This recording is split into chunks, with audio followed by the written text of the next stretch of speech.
The training deck was too large for comfort and too quiet for a place designed to simulate war. Its metallic floor stretched beneath Lyra's boots like an endless, judgmental mirror, reflecting every slight hesitation in her movement. Overhead, pale white light hummed softly, casting no shadows. There was nowhere to hide here, not even in darkness.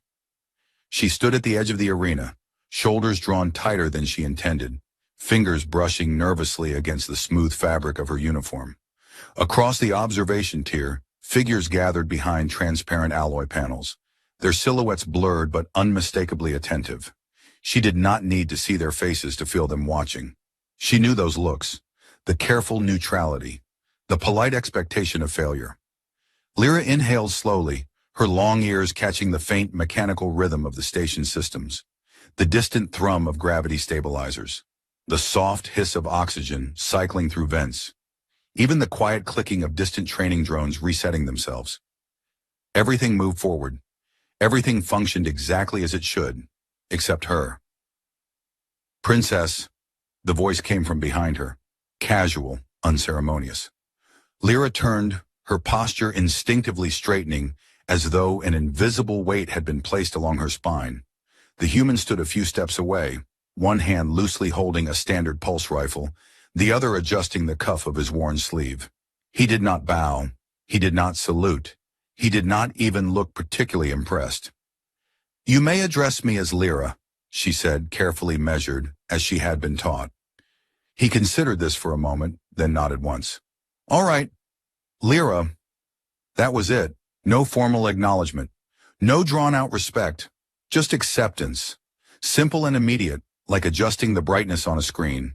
It was disorienting. "I am Bren," he added, almost as an afterthought, as if names were minor, technical details rather than declarations of identity. "I am aware," Lyra replied, then immediately regretted how stiff it sounded. The sentence landed between them like an object dropped without purpose. Bren blinked once. "Good. Saves time." She wasn't sure if that was humor. Before she could decide, he extended the rifle toward her. "You've used one of these before?" Lyra hesitated, then nodded. "Yes. I have completed theoretical and practical examinations with high distinction." "Great," he said. "Show me." There was no ceremony, no briefing, no sequence of expectations laid out in advance. Just the weapon held out plainly, waiting. Lyra took it, the weight settling into her hands with familiar precision. This part she understood. The structure, the grip, the alignment of sight and target. She adjusted her stance, recalling the exact angle her instructors had drilled into her. The exact distribution of weight, the exact... "Too stiff," Bren said. She froze. "I have not yet..." "Yeah, I know," he interrupted lightly. "That's the problem. You're preparing to prepare. Just stand." "I am standing." "Not like that. You look like someone told you standing wrong is illegal." Lyra stared at him, unsure whether to be offended or confused. Possibly both. He stepped closer, not invading her space so much as ignoring the concept of it entirely, and nudged her shoulder slightly. "Relax. You're not a statue." "I am not attempting to be a statue," she said, though her tone suggested she might reconsider if it would improve her performance. "Could have fooled me." A pause stretched between them. Then unexpectedly, Bren smirked. Just slightly, just enough to shift the atmosphere by a fraction. "All right," he said. "Try again. But this time don't think about how you're supposed to stand. Just stand." "That is... contradictory. Welcome to training." Lyra exhaled slowly, her grip tightening on the rifle before she consciously forced it to loosen. She adjusted her feet, not to the exact measurements she had memorized, but to what felt stable. It was unfamiliar, unstructured, uncomfortable. "Better," Bren said. She glanced at him, surprised. "You have not even evaluated my aim. One thing at a time." That at least made sense. She turned back toward the target drones, their metallic surfaces gleaming faintly as they hovered at varying distances. Her finger rested near the trigger. Her breathing slowed. She fired. The shot hit the outer edge of the target, not the center. A failure. She felt it immediately, the familiar tightening in her chest, the quiet confirmation of every expectation placed upon her. Behind her, Bren spoke. Again. No disappointment, no correction, just again. Lyra blinked, then adjusted her aim and fired once more. Closer. Again. The third shot struck near the center. She lowered the rifle slightly, waiting. There was always a moment here, in every training session she had ever known, where the instructor would step in. Correct. Analyze. Explain the flaw in her posture, her breathing, her existence. Bren did none of those things. Instead, he nodded once. Good. Now do it 10 more times. Lyra stared at him. Without further instruction? Yeah. But how will I improve? He shrugged. By doing it again. She hesitated, then looked back at the targets. There was something absurd about it, something almost laughably simple. She fired again. And again. And again. By the sixth shot, her stance had shifted without her noticing. By the eighth, her breathing had found a rhythm that did not feel forced. By the 10th, she realized something quietly unsettling. She had stopped thinking about how she was supposed to be, and for the first time, the rifle felt lighter in her hands. Behind her, Bren crossed his arms, watching with an expression that was neither impressed nor disappointed. Just patient. See? He said after a moment. Not a statue. Lyra lowered the rifle, her lips parting slightly as if to respond, but no words came. Instead, something unexpected rose in her chest, something unfamiliar and almost ridiculous. It felt suspiciously like the beginning of confidence. She was not entirely sure what to do with that, so she did the only thing that made sense. She lifted the rifle again and fired. The obstacle course looked less like a training path and more like a deliberate insult. Segmented platforms floated at uneven heights, shifting just enough to make every step uncertain.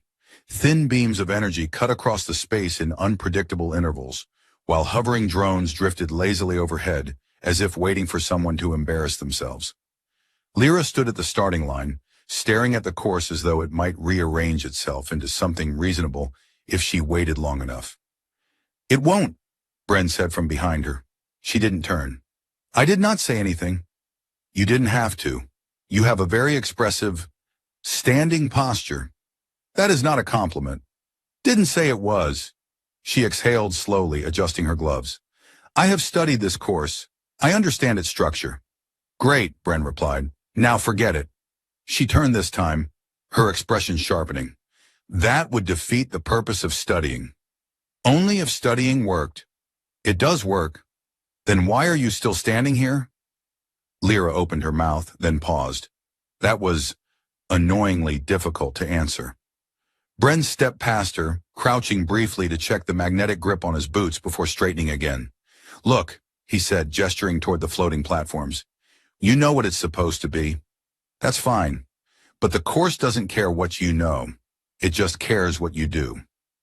That is an overly simplistic interpretation. Yep. She narrowed her eyes slightly. And yet, you expect it to be effective. Also, yep. There was a beat of silence. Then Bren tilted his head toward the starting line. Go on. Lyra hesitated, then stepped forward.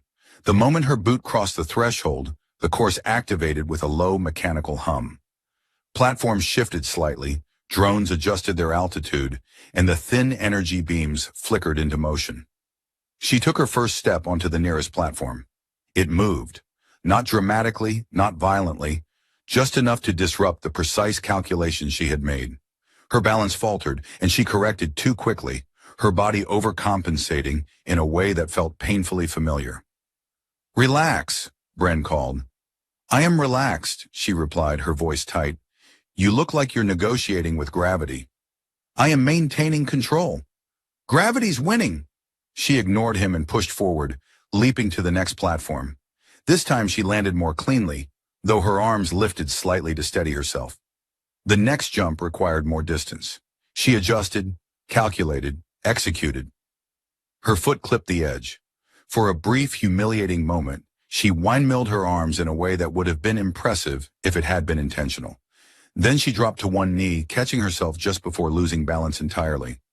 Above her, one of the drones emitted a soft chirp, as if politely acknowledging her effort. I dislike that machine, Lyra muttered. It likes you, Bren said. You're giving it good data. That is not comforting. She stood again, brushing invisible dust from her uniform, and continued. The course did not become easier, but something shifted. Not in the platforms, not in the beams, but in her approach.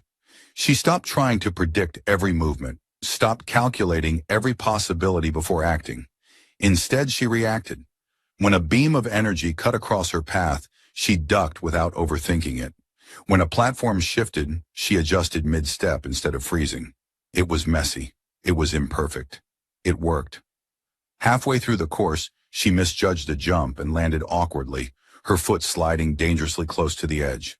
For a moment she hung there, balance teetering between recovery and failure. Bren didn't shout instructions. He didn't step in. He just watched. Lyra inhaled sharply, then shifted her weight. Not the way she had been taught, not the way she had practiced, but the way that felt right in that exact moment. She stabilized. Good, Bren said, as if she had merely completed a routine step. She continued. By the time she reached the final platform, her breathing had changed. It was no longer controlled in the rigid, deliberate way she had learned, but steady in a way that felt natural. Her movements were still not elegant, not by the standards of the court, but they were effective. She made the final jump and landed. For a second, she didn't move. She simply stood there, processing the fact that she had reached the end without falling, without stopping, without... Well, Bren said, walking up beside her, you survived. Lyra turned to him, her expression caught somewhere between disbelief and cautious satisfaction. That is your evaluation? It's a good one. I did not perform flawlessly. No one does. She hesitated. In the court, we are expected to. Yeah, Bren said. That sounds exhausting. She blinked. It is. He nodded, as if that confirmed something he had already suspected. Then he gestured back toward the course. Go again. Lyra stared at him. Immediately? Yep. I have just completed the course. And now you'll do it better. She looked back at the shifting platforms, the flickering beams, the hovering drones that seemed almost eager for another attempt. A part of her wanted to argue, to request a pause, to analyze what she had done wrong and how she might correct it before trying again. Instead, she found herself asking, if I fail? Bren shrugged. Then you'll fail faster next time. That was, without question, the least reassuring thing he could have said. And yet, Lyra stepped forward. The course activated again, the hum of machinery rising to meet her as she crossed the threshold. This time, when the first platform shifted beneath her, she didn't hesitate. She adjusted and kept moving. The training hall smelled faintly of ozone and overheated circuitry, which Bren insisted was the scent of progress, and Lyra privately believed was the scent of something about to explode. Rows of hovering drones lined the far wall, their lenses dimmed but attentive, like a collection of silent witnesses waiting for something entertaining to happen. You're going to like this, Bren said. I doubt that, Lyra replied immediately. That's because you haven't tried it yet. That has never improved my opinion of anything. He gave a small shrug. Fair. He tapped a panel beside the wall, and the drones flickered to life, their lenses glowing a soft amber. They rose in unison, drifting into the air, with a quiet mechanical grace that felt almost deliberate. Lyra's long ears tilted slightly as she tracked their movement. What is their function? They shoot at you? She paused. I would like to revise my earlier statement. I do not like this. They don't shoot to injure, Bren added. Just sting a little. That is not a meaningful distinction. It is if you've experienced both. The drones spread out, forming a loose perimeter around the training zone. Their movements were not synchronized, not predictable. Each one drifted independently, adjusting altitude and position with subtle variations that made them difficult to track all at once. Lyra shifted her stance, her fingers tightening slightly around the training baton she had been given instead of a rifle. And my objective? Don't get hit. She looked at him. That is extremely vague. It's also extremely clear. That is contradictory. Welcome back to training. Before she could respond, one of the drones emitted a sharp pulse of light. A fraction of a second later, a small burst of energy struck the ground near her feet with a soft crack. Lyra jumped back, more startled than she intended. "Good reaction," Bren said. "Bit dramatic, but we'll refine it." "I was not being dramatic. You left the ground entirely. That was a tactical repositioning." "Sure." Another pulse came, this time from her left. Lyra twisted, narrowly avoiding the shot as it skimmed past her shoulder. The drones adjusted immediately, their movements tightening, their aim becoming more deliberate. She moved, not with the rigid precision she had been taught, but with something quicker, more instinctive. She ducked under one shot, sidestepped another, her boots scraping lightly against the metallic floor as she adjusted her balance. Then one hit her. It struck her upper arm with a sharp, stinging impact that made her flinch. She froze. "Don't stop," Bren called. "I have been struck." "Yeah, it happens. Keep moving." She hesitated, her mind briefly caught in the familiar loop of analysis. What had she done wrong? How had she miscalculated? What corrections should she? Another shot hit the ground near her feet. Lyra moved again. This time she didn't pause when the next shot grazed her side. It stung, sharp and immediate, but she kept going, her movements becoming less about avoiding every single shot and more about not letting any one of them stop her. The drones adapted. They always adapted. Their patterns shifted, their timing changing just enough to keep her off balance. One dipped lower than the others, forcing her to jump over a shot instead of ducking. Another held position longer than expected, delaying its attack just enough to catch her mid-step. It was frustrating. It was unpredictable. It was almost engaging. "You're thinking again," Bren said. "I am always thinking. Try less." "That is not how thinking works." "Then think faster." She almost laughed at that, the absurdity of it cutting through the tension just enough to loosen something in her chest. Instead, she adjusted her stance, her movements becoming sharper, less hesitant. A drone fired. She shifted. Another fired. She pivoted. A third. She stepped forward instead of back, closing the distance just enough to throw off its targeting. The shot missed entirely, passing behind her in a faint trail of light. She blinked. "That was new," Bren said. "I did not plan it." "Good." Another shot came, and this time she didn't wait for it. She moved first, her body reacting before her mind could fully process the decision. It wasn't perfect. It wasn't controlled in the way she had been taught, but it worked. Minutes passed, or maybe seconds. It was difficult to tell. By the time Bren tapped the panel again and the drones powered down, Lyra was breathing harder than she had during the obstacle course, her muscles tense but not rigid, her stance uneven but stable. She lowered the baton slightly, her gaze following the drones as they returned to their positions along the wall. "I was struck multiple times," she said. "Yeah. That indicates failure." Bren shook his head. "No, it indicates you got hit." "That is the same thing." "Not really. You kept moving." She considered that, her expression shifting slightly. "In the court, being struck is unacceptable. In the field, stopping is worse." She exhaled slowly, her shoulders relaxing just a fraction. "Your standards are unusual. Your standards are impossible. That is the point." "Yeah," Bren said. "And how's that working out for you?" She opened her mouth and closed it again. There was a pause. Then unexpectedly, Lyra let out a small, quiet breath that almost resembled a laugh. "I believe," she said carefully, "that your methods are highly inefficient." Bren nodded. "I get that a lot." "And yet," she added, glancing back at the drones, "they appear to be effective." "Also get that a lot." She looked at him for a moment, then down at her hands, then back at the training floor. The silence stretched, but it wasn't uncomfortable. Finally, she lifted the baton again. "Again?" Bren asked. Lyra tilted her head slightly, her long ears shifting with the motion. "If I am to fail," she said, "I would prefer to do so with greater consistency." Bren grinned, just a little. "Now you're getting it." He tapped the panel. The drones lit up once more. And this time, when the first shot came, Lyra was already moving. The arena for joint exercises was louder than the previous training halls, filled with overlapping voices, shifting machinery, and the constant hum of active simulations. Unlike the quiet precision of Lyra's earlier sessions, This place felt alive, unpredictable in a way that suggested things could go wrong at any moment, and often did.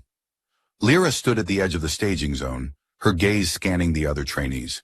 They moved with a confidence she recognized, though it no longer felt as distant as it once had. Some of them glanced in her direction, their expressions varying between curiosity and something less generous.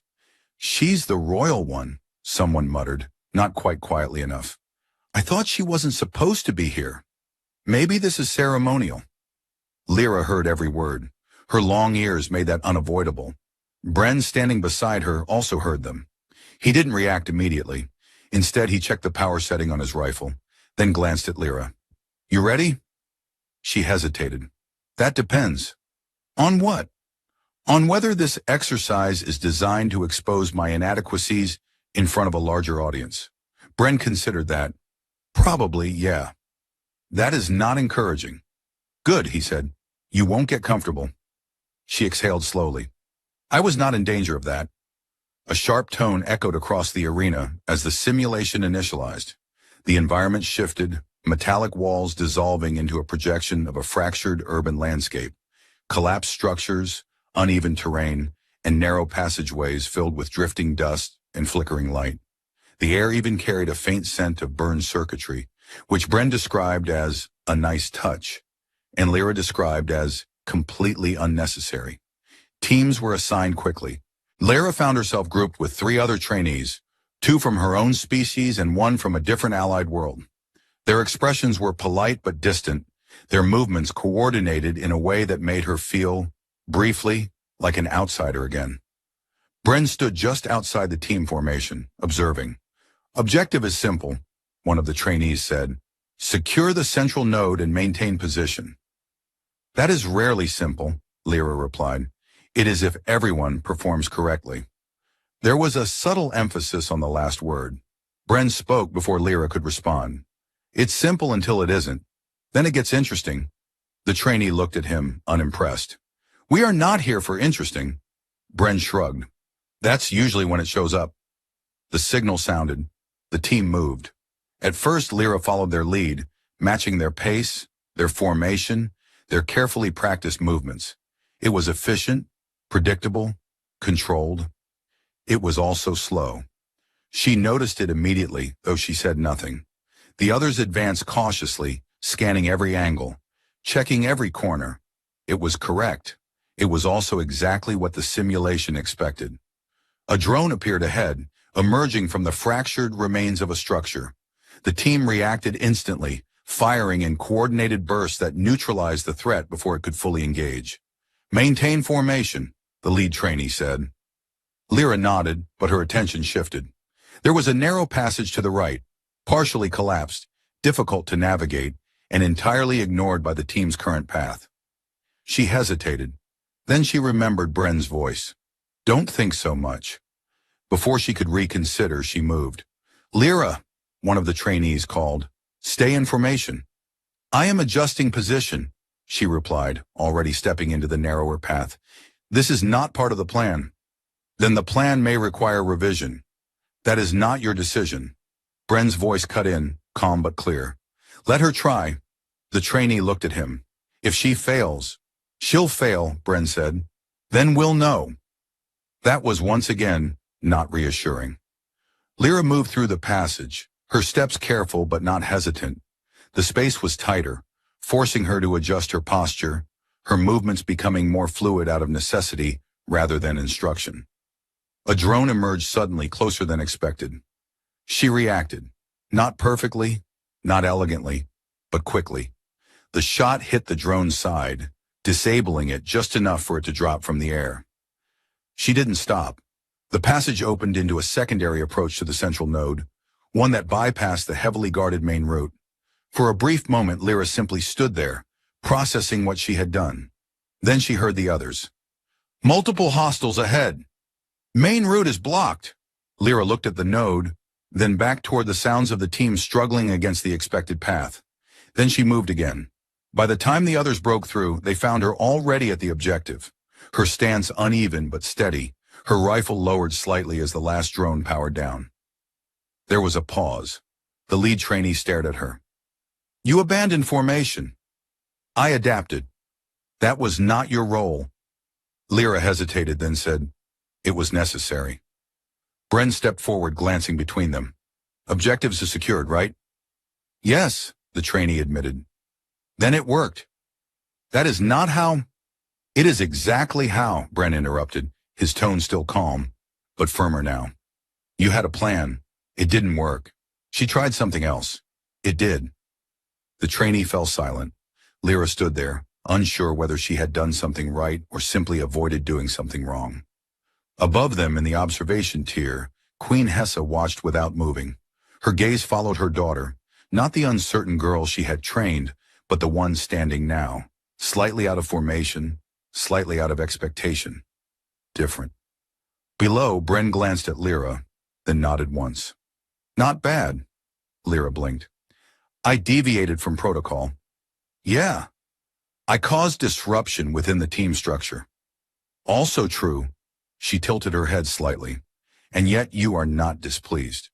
Bren considered that. "Nope." There was a pause. Then quietly Lyra said, "I believe I am beginning to understand your methods." Bren smiled faintly. "That's dangerous." "I have been informed of that." She looked back at the central node, then at the path she had taken. For once, the silence around her did not feel like judgment. It felt like possibility. The next training cycle began with silence, which Bren claimed was always suspicious.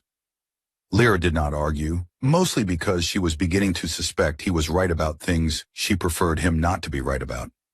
They stood inside a smaller simulation chamber, one designed not for speed or reaction, but for coordination. The walls shimmered faintly, waiting for input. No drones hovered. No platforms shifted. It was, at first glance, almost peaceful. "I do not trust this," Lyra said. "Good," Bren replied. "You're learning." "That is not reassuring." "It's not supposed to be." He tapped the console, and the room transformed instantly. The floor dissolved into a layered terrain of fractured surfaces and narrow ridges, while faint projections of allied units flickered into existence around them. Holographic teammates, each assigned a position, each waiting for direction. Lyra's ears tilted slightly as she processed the data streams feeding into her visor. "This is a command simulation." "Yep. I was not informed I would be leading." "You weren't." She turned to him. "Then why—" "You're not leading," Bren said. "You're just the one making decisions." "That is the definition of leading." "Not officially. That distinction is meaningless." "Welcome to reality." She stared at him for a moment, then looked back at the projections. The units were already shifting slightly, their positioning unstable without clear instruction. The system would not wait for her to feel prepared. It never did. "Objective?" she asked. "Hold the ridge. Keep your team intact." "That is vague. Also accurate." Lyra exhaled slowly. "You have a remarkable ability to provide incomplete information." "I try." She almost smiled. The first wave appeared without warning. Enemy constructs emerging from the far edge of the terrain, their forms sharp and angular, moving with coordinated precision. The holographic allies reacted immediately, but without direction, their movements lacked cohesion. Lyra hesitated, then she spoke. "Shift left flank. Maintain elevation. Do not engage until they cross the second ridge." The units adjusted. Not perfectly, not instantly, but enough. The enemy advanced, their formation tightening as they approached. Lyra tracked their movement, her mind racing through possibilities, outcomes, probabilities. "Too slow," Bren said quietly. "I am calculating." "Don't. That is not helpful." "They're not calculating. They're moving." She watched the enemy units, their approach steady, relentless. There was no pause, no hesitation, so she stopped waiting. "Engage now," she said, her voice sharper this time. The units fired. The first exchange was messy. Not all shots landed. One of the holographic allies faltered, its projection flickering as it took simulated damage. Lyra felt the instinct to correct everything at once, to adjust every position, to refine every movement. Instead, she focused. Right flank, advance 2 steps, center, hold, left, rotate. The commands came faster now, less refined but more immediate. The units responded, their formations stabilizing as the engagement continued. Bren watched, arms crossed, saying nothing, which was somehow more unsettling than when he did. A sudden shift in the enemy pattern caught her attention. Two units broke formation, moving along a lower path toward the ridge's base. "They are attempting to flank," she said. "Yeah," Bren replied. "Rude." Lyra ignored him, her focus narrowing. "Center, suppress forward units. Left flank, disengage and intercept lower path." The left units hesitated, just for a fraction of a second. "Now," she added. They moved. The interception wasn't clean. One unit flickered heavily before stabilizing, but the enemy advance slowed, then stopped. Lyra adjusted again, her commands coming quicker, more instinctive. She was no longer trying to control everything. She was guiding. It felt different. Less like holding something fragile, more like shaping something fluid. The final enemy unit fell, its projection dissolving into static. Silence returned. The terrain faded, the chamber resetting to its original state. Lyra lowered her hands, though she hadn't realized she had raised them slightly during the simulation. "That was inefficient," she said after a moment. "Yeah," Bren replied. "There were multiple errors in positioning and response time." "Also true," she glanced at him. "And yet the objective was achieved." "Yep." She hesitated. "You are not going to explain what I did wrong." He shook his head. "You already know." That was, irritatingly accurate. She looked back at the empty chamber, replaying the simulation in her mind. The mistakes were there, clear and undeniable. But so was something else. Progress. "I was not following a structured command sequence," she said. "Nope. I was not adhering to optimal tactical doctrine. Definitely not." She tilted her head slightly. "And yet the outcome was successful." Bren nodded. "That's the part that matters." She considered that, her expression thoughtful. In the court, success without perfection is often regarded as insufficient. In the field, success is success. That seems overly forgiving. It's practical. She let out a quiet breath, something close to a laugh. "Your approach lacks elegance." "Yeah," he said, "but it works." There was a pause. Then Lyra straightened slightly, her posture still not perfect, but no longer rigid. "Again," she said. Bren raised an eyebrow. "You sure?" "I made errors." "You always will." "Then I will make fewer." He smiled just a little. "That's the idea." He tapped the console again. The room shifted. This time, when the simulation began, Lyra did not wait for the system to demand her input. She was already speaking.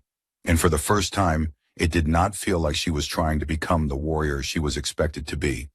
It felt like she was becoming something else. Something her own. The final evaluation was announced without ceremony, which Bren described as a bad sign wrapped in efficiency. Lyra did not ask what that meant. She had learned that his explanations often created more questions than answers. The staging bay was larger than any of the previous training areas, its ceiling stretching high enough to house full-scale simulation constructs. Rows of trainees stood in quiet formation, their usual conversations reduced to low murmurs. Even the air felt different, thicker, as if the station itself was waiting. "This is unnecessary," Lyra said quietly. "What is?" Bren asked. "The tension." "Ah," he nodded. "Yeah, that's included at no extra cost." She glanced at him. "You are not concerned." "I am," he said. "I just don't look like it." "That seems inefficient." "It saves energy." Before she could respond, the signal sounded. The simulation activated instantly. The ground beneath them shifted, solid metal dissolving into uneven terrain, scattered with debris and fractured structures. The sky above, if it could be called that, darkened into a deep artificial twilight, punctuated by distant flashes of simulated conflict. "This is new," Lyra said. "Yeah," Bren replied. "They're trying harder." The briefing came through their comms, concise and unhelpfully broad. Multi-objective scenario, dynamic threats, adaptive enemy behavior. In other words, nothing would stay predictable. "Stick close," Bren said. "I thought you preferred independence." "I do," he said, "but I also prefer not losing my trainee on the first minute." That is a low expectation. It's realistic. They moved. The first wave hit faster than expected. Enemy units emerging from multiple directions. Their movements coordinated in a way that suggested the system had learned from previous exercises. Lyra reacted immediately, her rifle already raised. She fired. The shot landed cleanly. No hesitation. No pause. Another unit advanced from the right. She shifted, adjusting her stance mid-motion, her balance holding even as the ground beneath her sloped unevenly. Left, Bren said. I see it, she replied. She moved before he finished speaking. The engagement intensified, the battlefield shifting as new obstacles formed, forcing constant adjustment. Lyra found herself navigating not just the enemy, but the terrain itself. Stepping over fractured surfaces, ducking under unstable structures, adapting without needing to stop and think through every movement. At one point, a section of the ground collapsed beneath her. She didn't fall. She jumped. Not perfectly, not elegantly, but effectively. She landed on a lower platform, her knees bending to absorb the impact, her rifle already tracking the next target. Okay, Bren said over comms. That was either planned or very lucky. It was neither, Lyra replied. Impressive. She almost smiled. The objectives shifted mid-simulation, forcing them toward a central structure partially obscured by debris. Other trainees converged as well, their movements less coordinated than before, the increasing complexity of the scenario exposing weaknesses in their formations. Lyra noticed it immediately. They are slowing, she said. Yeah, Bren replied. Too much thinking. She hesitated for only a fraction of a second. Then she acted. Move through the right passage, she called out, her voice cutting through the comms. The main route is unstable.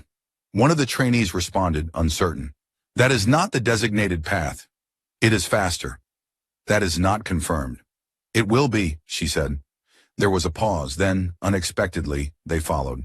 Bren glanced at her, something like quiet approval in his expression. You're getting bold. I am being efficient. Sure. They pushed through the narrower path, the terrain forcing them into closer proximity. Enemy units attempted to intercept, but the confined space limited their movement, reducing their advantage. Lyra adjusted quickly. Hold position. Let them come closer. That increases risk, one trainee said. It reduces variables, she replied. That is not reassuring. It is effective. The enemy advanced. Lyra waited, not because she hesitated, but because she chose to. Now, the team fired. The result was immediate. The closer range increased accuracy, the coordinated timing overwhelming the advancing units before they could fully engage. For a moment, the path cleared. They moved again. By the time they reached the central structure, Lyra's breathing was steady, her movements no longer carrying the tension that had once defined them. She still made small errors, a step slightly off, a shot slightly delayed, but they no longer stopped her. They no longer defined her. The final objective triggered. A large enemy construct emerged, its form towering, its movements slower, but far more powerful. The ground trembled slightly with each step, the simulation pushing the limits of scale. That seems excessive, Lyra said. Yeah, Bren replied. They like dramatic endings. The construct advanced, its targeting systems locking onto multiple positions. Lyra didn't wait. Disperse, she said. Maintain distance. Do not cluster. The team moved. The construct fired, its attacks wide and destructive, forcing constant repositioning. Lyra tracked its movement, her mind working not to calculate every possibility, but to recognize patterns. There. A delay between targeting cycles, a slight shift before each attack. She moved. Right side, draw its focus, she said. Center, prepare to engage when it turns. Are you certain? No, she said. Move. They did. The construct adjusted, its attention shifting just enough. Now! The team fired, concentrated shots striking the same point in rapid succession. The construct staggered. For a brief moment, everything aligned. Then it collapsed, its form dissolving into static. Silence followed. The simulation ended. The terrain faded, the artificial sky dissolving back into the neutral light of the staging bay. Lyra lowered her rifle slowly, her chest rising and falling in steady rhythm. No one spoke, not immediately. Then Bren stepped closer, removing his gloves as he looked at her. "Well," he said, "you didn't fail." Lyra tilted her head slightly. "That is still your standard? It's a good one." She considered that, then glanced at the other trainees, then back at the space where the construct had stood. "I made errors," she said. "Yeah. I deviated from optimal strategies." "Definitely," she looked at him, "and yet the outcome was successful." He nodded. "That's the part that matters." There was a pause. Then quietly Lyra said, "I did not become what I was expected to be." Bren shrugged. "Good." She blinked. "Good?" "Yeah," he said. "That would have been boring." For a moment she said nothing. Then unexpectedly, she let out a small breath that carried the faintest trace of laughter. "I believe," she said, "that your definition of success is highly unconventional." "Yeah," Bren replied, "but it works." Lyra looked forward again, her posture steady, her movements no longer uncertain. For the first time, the silence around her did not feel like something to overcome. It felt like something she had earned. The station felt quieter after the evaluation, though nothing had actually changed. The same systems hummed, the same lights glowed, the same distant machinery carried on without pause. But something in the rhythm had shifted, or perhaps Lyra had. She stood alone on one of the upper observation platforms, looking down at the training deck where everything had begun. The metallic floor no longer seemed endless. It simply looked like a place where things happened. "You're standing differently." She didn't turn. "I have been informed of that." Bren stepped beside her, leaning lightly against the railing. "You're not trying to look like you belong here anymore." Lyra considered that. "I believe I do belong here." "Yeah," he said. "That's the difference." There was a pause, the kind that no longer felt heavy. Below them, new trainees moved through the obstacle course, their steps uncertain, their movements stiff. One of them tripped over nothing. Lyra watched closely. "That was an impressive failure." Bren glanced at her.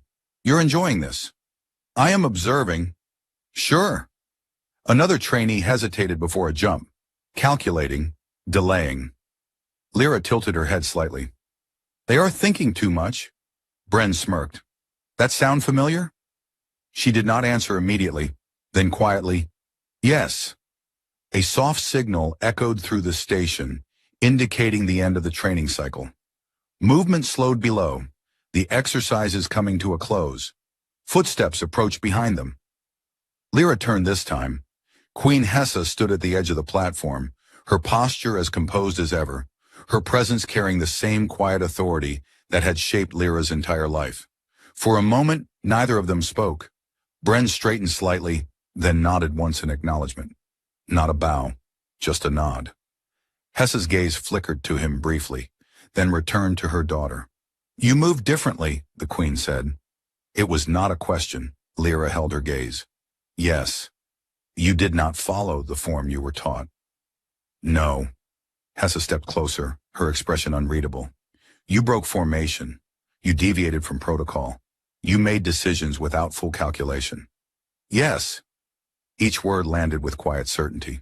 For a moment the silence stretched, filled with everything that had once remained unspoken between them. Then Hessa said, "And yet, you succeeded." Lyra hesitated, not out of uncertainty, but because the answer felt different now. "Yes," she said.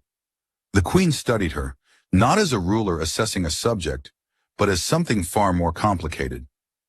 "I trained you to be precise," Hessa said, "controlled, flawless. I know, and you are none of those things." There was no accusation in her tone. Lyra exhaled softly. "No." A faint shift crossed Hessa's expression, something subtle and difficult to name. "I watched you," she said, "from the beginning." Lyra's ears tilted slightly. "I was aware. You were not improving in the way I expected. I know. And yet," Hessa continued, her voice quieter now, "you became something I did not anticipate." Lyra did not look away.